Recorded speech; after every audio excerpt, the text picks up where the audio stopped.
नमस्कार दोस्तों, किस्से कहानियां में आपका स्वागत है।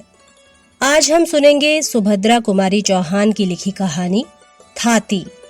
सबसे पहले मैं आपको बताना चाहूंगी कि थाती का अर्थ क्या होता है। थाती का अर्थ है अमानत या धरोहर, या कठिन वक्त के समय पर संचित करके रखा गया धन, या किसी के विश्वास पर उसके पास रखी हुई वह चीज या धन जो मांगने पर तुरंत वापस मिल सके। तो चलिए सुनते हैं सुभद्रा कुमारी चौहान की लिखी कहानी थाती। क्यों रोती हूँ? इसे नाहक पूछकर जले पर नमक न छिड़को। जरा ठहरो, जी भरकर रो भी तो लेने दो। न जाने कितने दिनों के बाद आज मुझे खुलकर रोने का अवसर मिला है। मुझे रोने में सुख मिलता है, शांति मिलती है, इसीलिए रोती हूँ।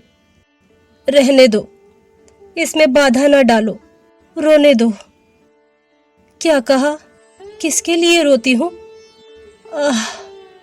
उसे सुनकर क्या करोगे? उससे तुम्हें कुछ लाभ ना होगा। पूछो ही ना तो अच्छा है। मेरी यह पीड़ा ही तो मेरी संपत्ति है, जिसे मैं बड़ी सावधानी से अपने हृदय में छिपाए हुए हूँ। इतने पर भी सुनना ही चाहते हो तो लो, कहती हूँ। किंतु देखो, जो कहूँ वही सुनना और कुछ ना पूछना। वे एक धनवान माता पिता के बेटे थे। ईश्वर ने उन्हें अनुपम रूप दिया था। जैसा उनका कलेवर सुंदर था, उससे कहीं अधिक सुंदर था उनका हृदय। वे बड़े ही नेक, दयालु और उदार प्रकृति के पुरुष थे। गांव के बच्चे उन्हें देखते ही खुश हो जाते। बूढ़े आशीर्वाद की वर्षा करते। स्त्रियां उन्हें अपना सच्चा भाई और हितू समझती, और नौजवान उनके इशारे पर नाचते थे। तात्पर्य यह है कि वे सभी के प्यारे थे और सभी पर उनका स्नेह था। मैं उन्हीं के गांव की बहू थी। मेरे पति वहीं प्राइमरी पाठशाला में मास्टर थे। घर में बूढ़ी सास थी, मेरे पति थे और मैं थी। महंगाई का जमाना था, मुश्किल से गुजर होती थी। घर के प्राय सभी छोटे मोटे काम हाथ से ही करने पड़ते थे। एक दिन की बात है, मैं वैसे ही ब्याह कर आई थी। मैं थी शहर की लड़की। वहां तो नलों से काम चलता था। भला कुएं से पानी भरना मैं क्या जानती। मेरी सास मुझे अपने साथ कुएं पर पानी भरना सिखा रही थी। अचानक वे ना जाने कहां से आ गए। हंसकर बोले, क्या पानी भरने की शिक्षा दे रही हो माँ जी? आपने ऐसी अल्हड़ लड़की ब्याही ही क्यों, जिसे पानी भरना भी नहीं आता? मैंने घूंघट के भीतर ही जरा सा मुस्कुरा दिया। सास ने कहा, बेटा, इसे कुछ नहीं आता, बस रोटी भर अच्छा बनाती है। न पीसना जाने न कूटना। गोबर से तो इसे जैसे घिन आती है। बड़ी मुश्किल से कहीं कंडे थापती है तो उसके बाद 10 बार हाथ धोती है। हम तो बेटा गरीब आदमी हैं, हमारे घर में तो सभी कुछ करना पड़ेगा। दूसरे दिन मुझे अकेले ही पानी भरने जाना पड़ा। मैं रस्सी और घड़ा लेकर पानी भरने गई तो जरूर, पर दिल धड़क रहा था कि बनता है या नहीं। ना सास थी और ना कोई कुएं पर ही था। मैंने घूंघट खोल लिया और रस्सी को अच्छी तरह घड़े के मुंह पर बांधकर कुएं में डाल दिया। डब डब करके बड़ी देर में कहीं घड़े में पानी भरा। उसे खींचने लगी। किसी प्रकार खींचता ही न था। ज्यों त्यों करके आधी रस्सी खींच पाई थी कि वे सामने से आते हुए दिखाई दिए। कुआं उनके अहाते के ही अंदर था और बंगले में जाने का रास्ता भी वहीं से था। सामने से वे आते हुए दिखे। लाज के मारे ज्यों ही मैंने घूंघट सरकाने के लिए एक हाथ से रस्सी छोड़ी, त्यों ही अकेला दूसरा हाथ पानी से भरे हुए घड़े का वजन ना संभाल सका। झटके के साथ रस्सी समेत घड़ा कुएं में जा गिरा। मैं भी गिरते गिरते बची।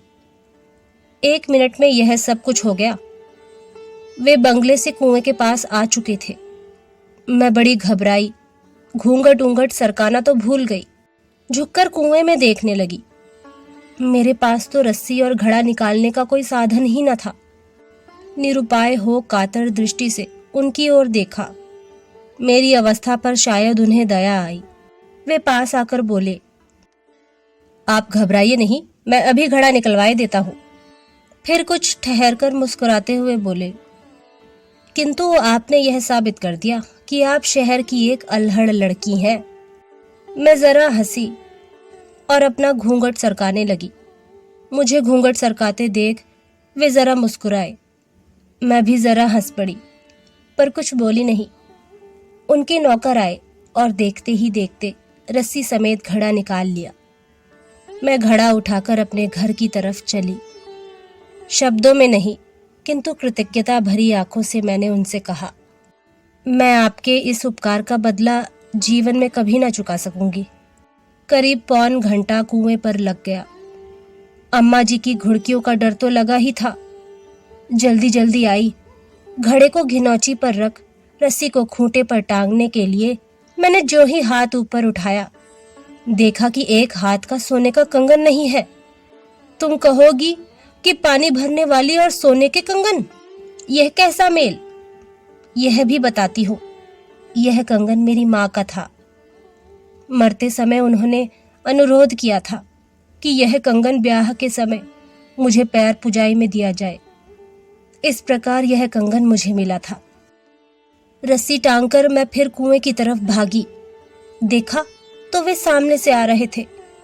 उन्होंने यह कहकर कि यह तुम्हारे अल्हड़पन की दूसरी निशानी है, कंगन मेरी तरफ बढ़ा दिया। कंगन लेकर चुपचाप मैंने जेब में रख लिया और जल्दी जल्दी घर आई। घर आकर देखा पतिदेव स्कूल से लौटे थे। अम्मा जी बड़े क्रोध में उनसे कह रही थी, देखा नई बहू के लक्षण, एक घड़ा पानी भरने गई तो घंटे भर बाद लौटी और यहाँ पानी रखकर फिर दीवानी की तरह कुएं की तरफ भागी।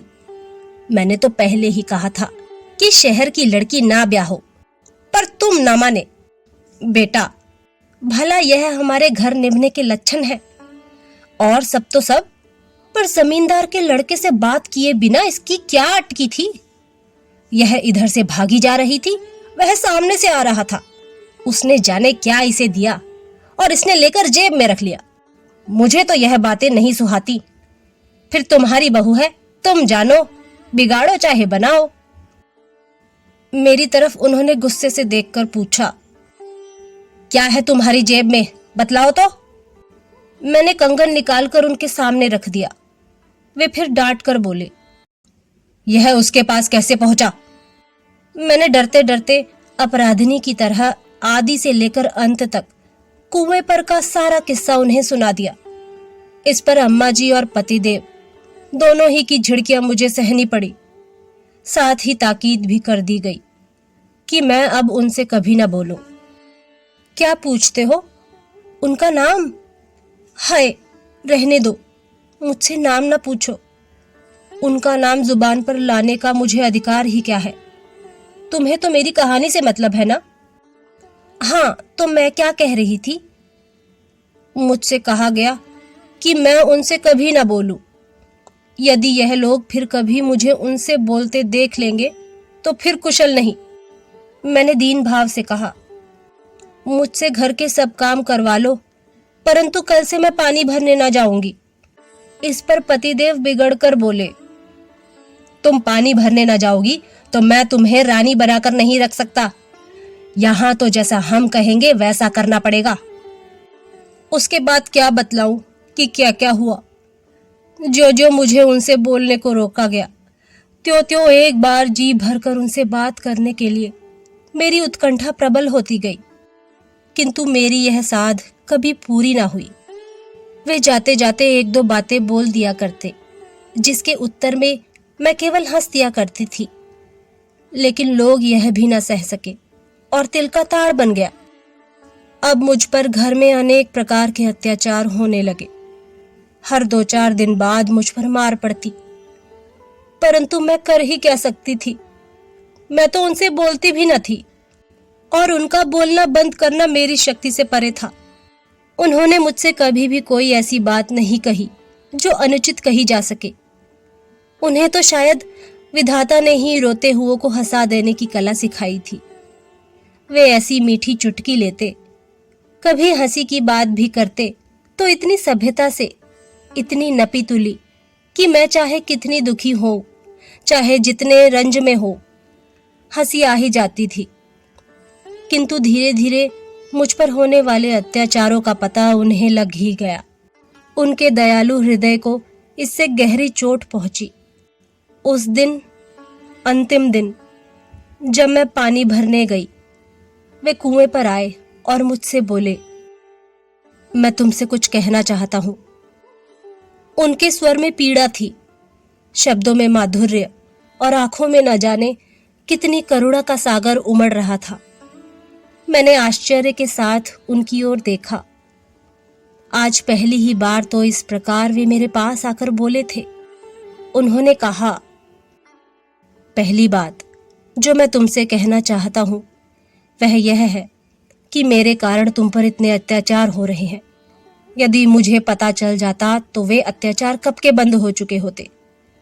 दूसरी बात जो मैं तुमसे कहने आया हूं वह यह है कि आज से मैं तुम पर होते अत्याचार की जड़ उखाड़ कर फेंके देता हूं।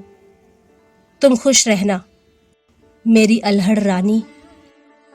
वे मुझे इसी नाम से पुकारते थे। यदि मैं तुम्हें भूल सका तो फिर यहां लौट कर आऊंगा, नहीं तो आज ही सदा के लिए विदा होता हूं। मुझ पर बिजली सी गिरी।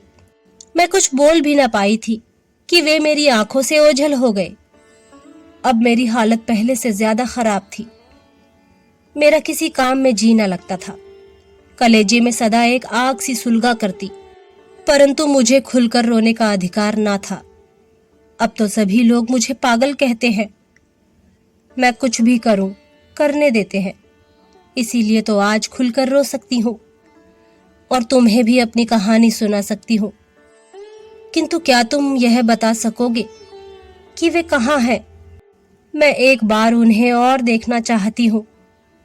मेरी यह पीड़ा, मेरा यह उन्माद उन्हीं का दिया हुआ तो है।